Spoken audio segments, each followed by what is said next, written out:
नमस्कार मंडळी, आजच्या या व्हिडिओमध्ये पाहूयात मराठी मनोरंजन विश्वातील आजच्या काही मोठ्या बातम्या।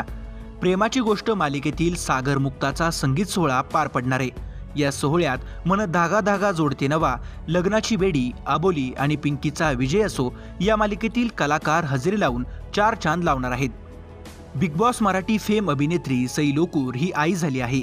सईनं एका गोंडस मुलीला जन्म दिलाय। इंस्टाग्रामवर पोस्ट करत तिनं ही माहिती चाहत्यांना दिली। सध्या तिच्यावर अभिनंदनाचा वर्षाव होत आहे।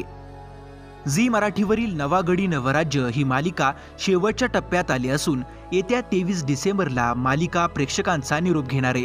त्यामुळे मालिकेचे चाहते सध्या झी मराठीवर चांगलेच नाराज झाल्याचं पाहायला मिळतंय। बिग बॉस हिंदी विजेती अभिनेत्री रुबीना दिलेक देखील आई झाली असून तिनं जुळ्या मुलींना जन्म दिलाय। त्यामुळे सध्या तिच्यावर देखील अभिनंदनाचा वर्षाव होत आहे।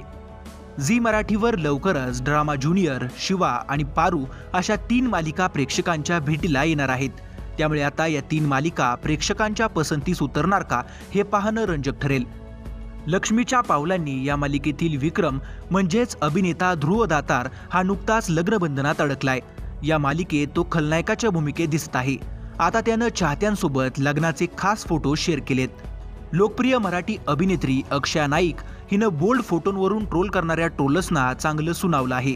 तुमची विचार करण्याची क्षमता पाहून तुमची दया आली, व्यक्तीला ट्रोल करताना काहीतरी ठोस मुद्दा आणा आणि मगच बोला, असं तिनं उत्तर दिलं आहे। सिनेसृष्टीतील दिग्गज अभिनेते ब्रिजेश त्रिपाठी यांचं निधन झालंय। वयाच्या 72व्या वर्षी त्यांनी मुंबईतील राहत्या घरी अखेरचा श्वास घेतला। तर मंडळी, व्हिडिओ आवडला असेल तर व्हिडिओला लाईक करा व अशाच व्हायरल बातम्या जाणून घेण्यासाठी चॅनलला सबस्क्राईब करून बेल आयकॉन नक्की दाबा।